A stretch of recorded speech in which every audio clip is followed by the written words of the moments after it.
Hey, we're back. I'm your host, BKP. Good morning from the office, North Georgia's only live online morning show. Josh, tell them how they can get in touch with the show. That's a 24/7 hotline number, or you can text me at any time during the show.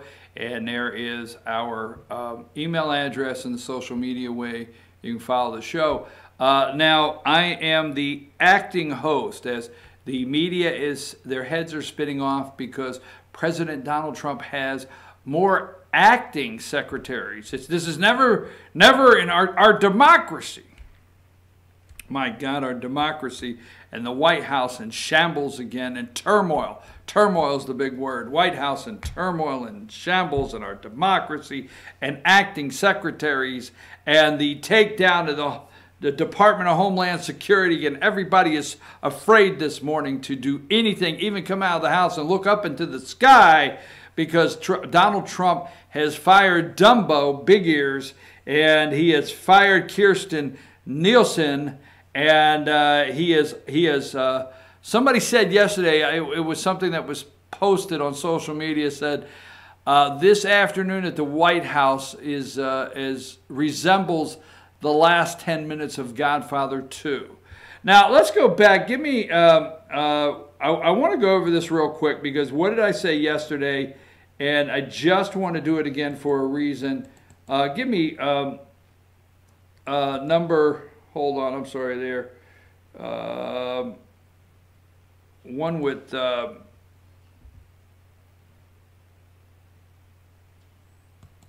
Stephen Mueller. Hang tight here. Let me see which one I want. Give me number 4, okay? Now, yesterday I asked you to look at this guy, and not even 24 hours have passed paying attention to this guy. This guy, all hell has broke loose. Now, let me tell you, this guy is the senior. It's Stephen Mueller, okay?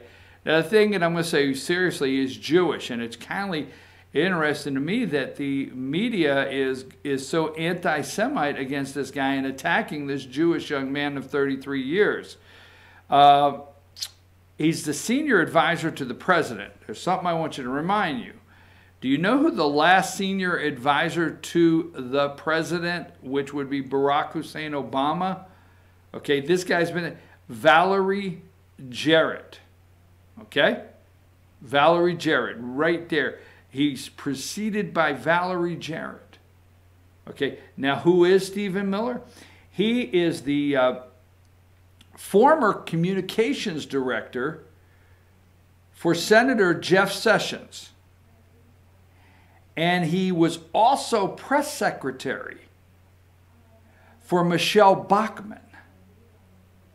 This guy was press secretary for Michelle Bachmann. Oh, it's easy to see why they hate this guy. Press secretary for Michelle Bachmann, communications director for former Senator Jeff Sessions, and now he is the senior advisor to the President of the United States, 33 years old.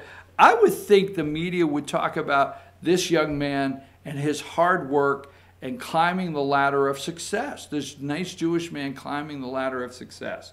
But that's who he is, and that's who, as I say, pay attention to. Now, they're going crazy today over and I have it here in just a second, number 17, will special counsel Mueller testify?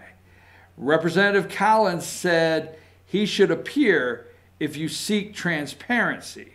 Okay, so the ranking Republican member, all right, of the House Judiciary Committee, Representative Doug Collins, says, hey, Attorney General Barr, you want him to testify? You need Robert Mueller to testify.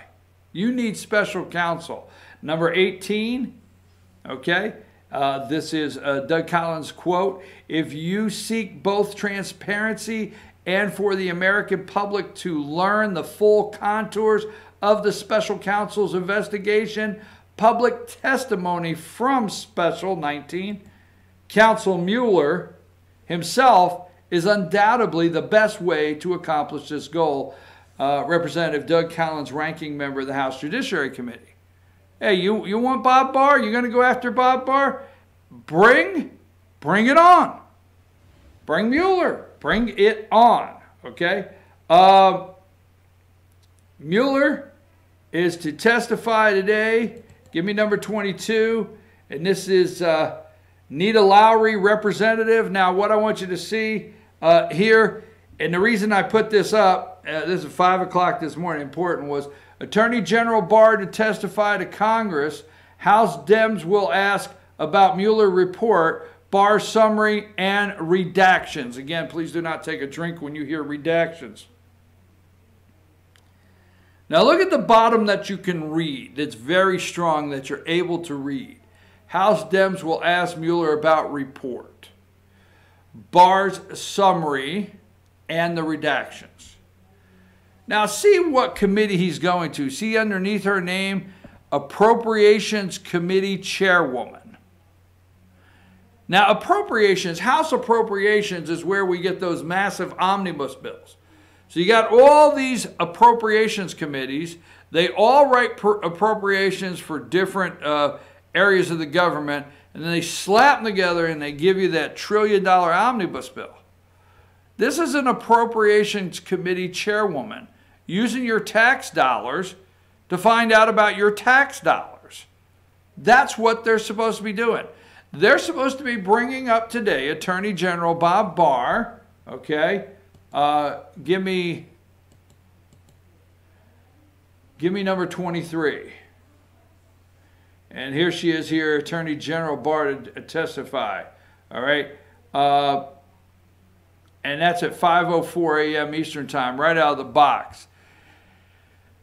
They're supposed to be asking about pens, pencils, why you're spending money, why you need more money, and what areas should be cut, could be cut to save your tax money. They're not going to ask one question. At 10 o'clock today, when Attorney General Bob Barr takes a seat in front of the Appropriations Committee, there's not going to be one question. My guess is there'll be a joke that you're supposed to be here talking about your budget today.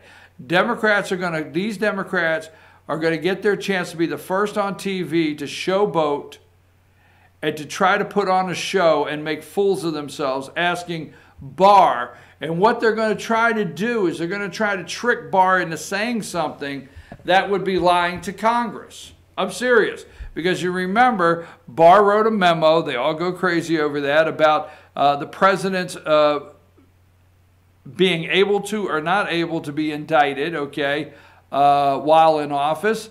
And so he wrote that memo, which he was questioned during his AG confirmation hearings on that memo, and their hope today is to get him to say something that incriminates him, because today, after this is done, let me make my prediction, after this is done today, start listening for the roundtable brains, the brains at the round tables of all these networks, to start diagnosing and bringing in their legal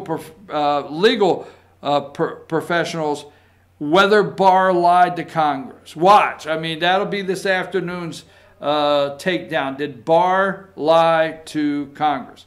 Let me see here. I got a couple more things. Remember, at 9 o'clock, I'm going to have my interview with House Speaker David Ralston. Now, number 5. These right now are the Democrat contenders, okay? The air has come out of Francis O'Rourke. Bernie Sanders wants to put voting machines in prison. Yes, he does. He wants to put voting machines in prison. This is a long line. And now you have Representative Eric Swalwell. And how about making your announcement to run for President of the United States of America right here? Let me see if I can find it. Number 20, all right? On The Late Show with Stephen Colbert, you announce you're running for President of the United States of America on The Late Show.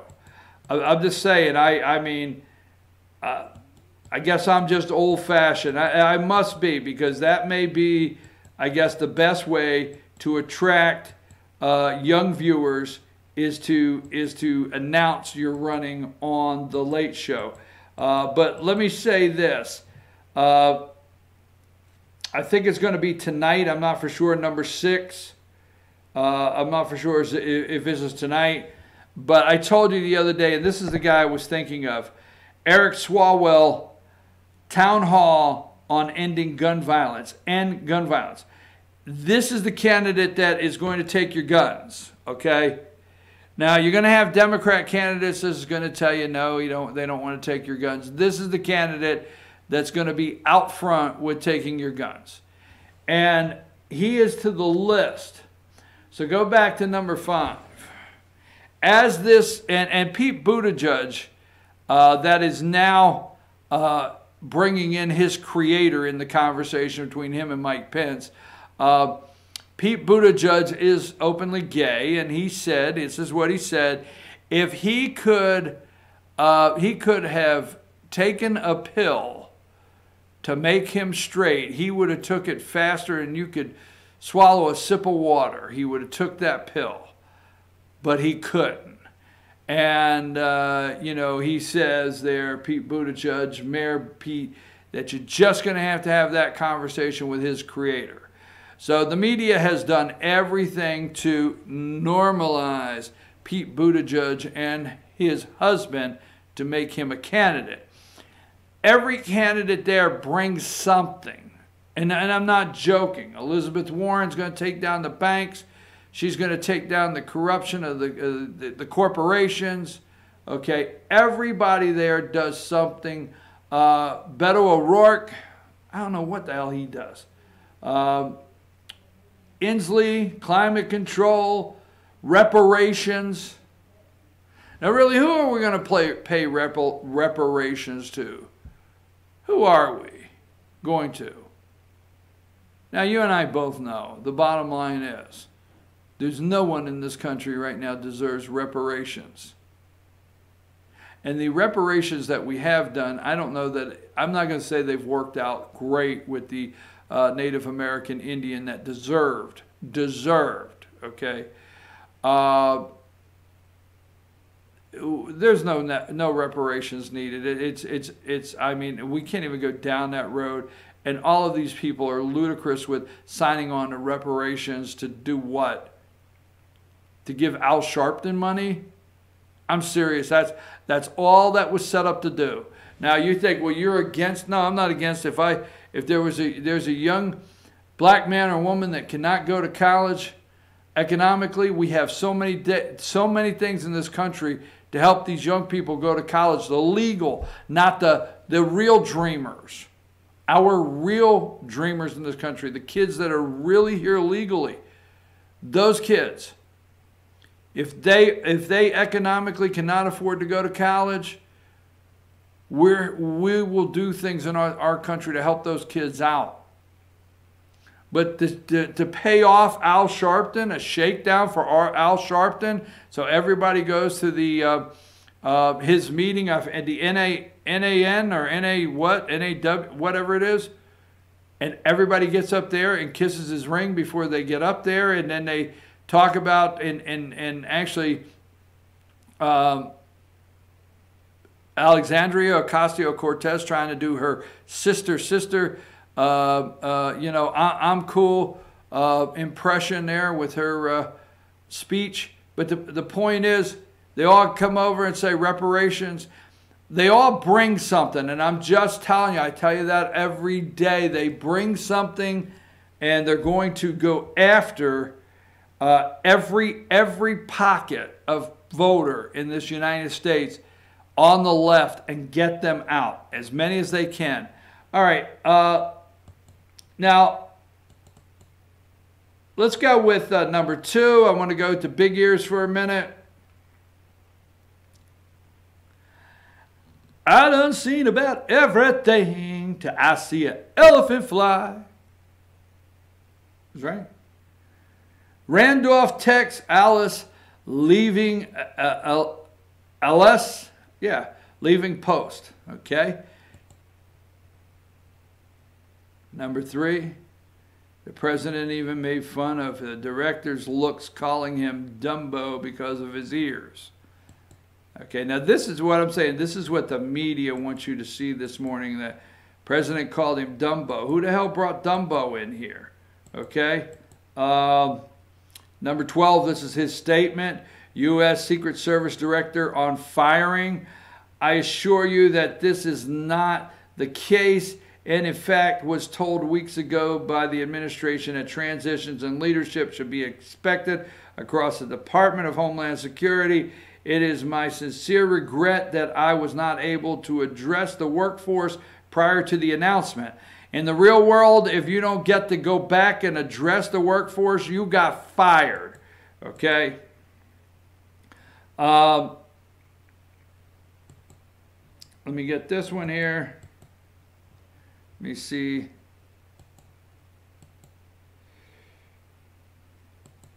Hold on here. I got another one I want to show you. All right, stay with that one right there for now. All right. I want you to go, when you get a chance today, and look at the story from the Daily Mail. All right. Supposedly, Trump didn't like the guy from the interview process. Kelly came in as a friend. It's this Tex. He brought Tex in as a friend and said, hey, you know what? This is our guy. Trump had his eyes on someone else, and supposedly this article says that Kelly was going to quit if Tex didn't get the job. According to Steve Bannon, Trump had another nominee in mind, George Milligan, okay, a sharp veteran agent who is chief operating officer of the Secret Service. But Kelly wanted him, Alice, in the worst way, Bannon says. Okay. When the President of the United States interviewed this guy, Trump was not impressed. Alice volunteered that he knew next to nothing about the Secret Service. Apparently, it was too much trouble to read books, articles about the agency to check out the Secret Service website before meeting with the president, wrote Kessler in the Trump White House. Agents were unimpressed with this guy. Good riddance. He did say, hey, we don't have threats on the president's family. Let's cut Secret Service. So this guy right here, you will not be told the truth about him. You won't be told the truth about him. It will be made to look like all day long that Trump's got chaos, when actually the President of the United States is moving some things around and getting the problems in the way out of the way. The problems are being removed by the President of the United States and this Stephen Mueller. Folks, I'm your host, BKP. Good morning from the office, North Georgia's only live online morning show. We're going to take a brief break, and when we come back, we're going to have our special interview with Georgia House Speaker David Ralston. So stay tuned right after these messages for our interview with Georgia House Speaker David Ralston. Take us out of here, Josh.